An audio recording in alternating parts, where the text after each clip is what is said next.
नमस्कार, मैं अपर्णा स्वागत करती हूँ आपका बोलेज किचन में। आज हम बनाएंगे सबकी फेवरेट बेसन बर्फ़ी। ये बर्फ़ी बनाने के लिए हमें ना मावा चाहिए ना चाशनी चाहिए। बिना चाशनी बिना मावा बिल्कुल मार्केट जैसी दानेदार और मुंह में घुल जाने वाली बेसन बर्फ़ी आज हम बनाएंगे। तो चलिए शुरू करते हैं। तो यहाँ पे मैंने लिया है एक पैन में हम डालेंगे आधा कप घी। यहाँ पे मैंने देसी घी लिया है, आप चाहे तो यहाँ पे वनस्पति घी भी ले सकते हो। घी थोड़ा सा मेल्ट होने के बाद हम इसमें 1 कप बेसन डालेंगे। यहाँ पे मैंने नॉर्मल बेसन लिया है जो हमारे सभी के घरों में रहता है, और सारे मेजरमेंट मैंने एक ही कप से लिए हैं। अगर आपके पास इस तरह के कप नहीं है तो आप घर में की कोई भी कटोरी से सारे मेजरमेंट ले सकते हो। अब हम बेसन को घी में अच्छे से मिक्स करेंगे, और अच्छे से मिक्स करने के बाद लो फ्लेम पे बेसन को हम इसी तरह से कंटिन्यू चलाते हुए हल्का सा गोल्डन कलर आने तक हम बेसन को भूनेंगे। याद रखें, हमें बेसन को भूनते हुए बीच में छोड़ के नहीं जाना है। इसी तरह से कंटिन्यू चलाते हुए लो फ्लेम पे हमें बेसन को भूनना है। और हम जब बेसन को अच्छे से भूनेंगे तभी हमारी बर्फ़ी हलवाई जैसी स्वादिष्ट बनेगी। तो इसलिए अब हम बेसन को लगातार चलाते हुए अच्छे से भूनेंगे। तो अब देखिए, यहाँ पे मुझे बेसन को भूनते हुए 7 मिनट हो गए हैं, और आप यहाँ पे देख सकते हो बेसन का कलर भी थोड़ा सा चेंज हो गया है और बढ़िया सी खुशबू भी आ रही है। तो अब हम इसमें डालेंगे 1/4 कप सूजी। मैंने यहाँ पे बारीक वाली सूजी ली है।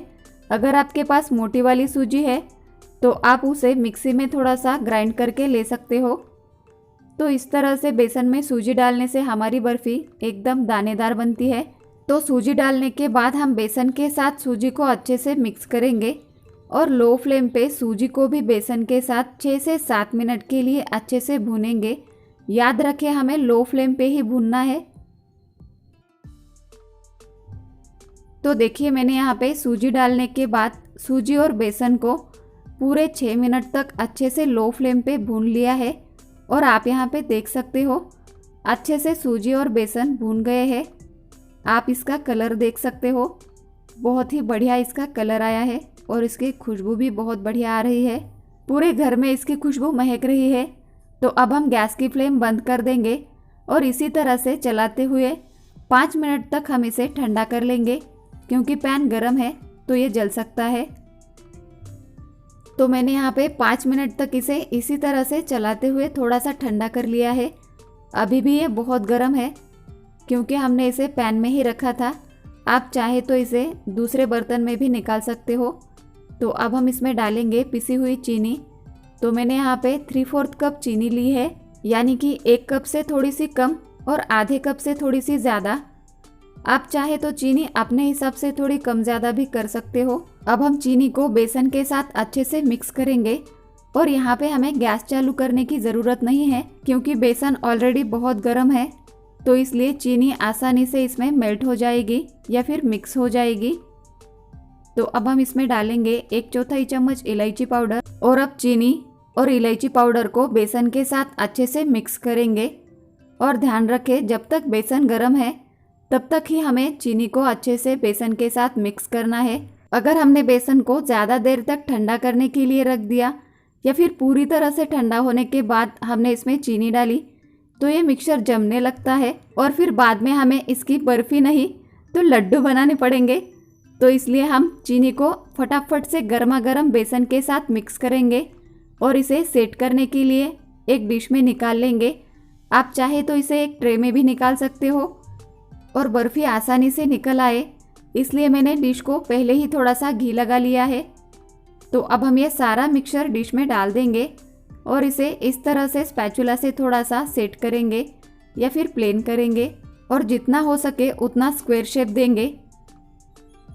तो देखिए, मैंने यहाँ पे बर्फ़ी के मिक्सचर को अच्छे से सेट कर लिया है या फिर प्लेन कर लिया है।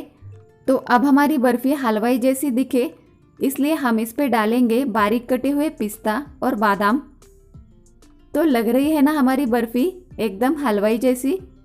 तो अब हम इसे सेट होने के लिए 1 घंटे तक फ्रिज में रखेंगे। आप चाहे तो इसे फ्रिज के बाहर भी सेट करने के लिए रख सकते हो।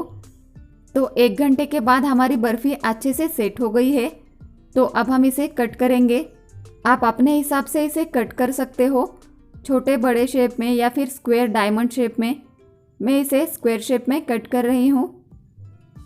तो बहुत ही आसान तरीके से बिना मावा बिना चाशनी बिल्कुल हलवाई के जैसी एकदम दानेदार और मुंह में घुल जाने वाली बेसन बर्फी तैयार हो गई है, और वो भी बहुत आसान तरीके से।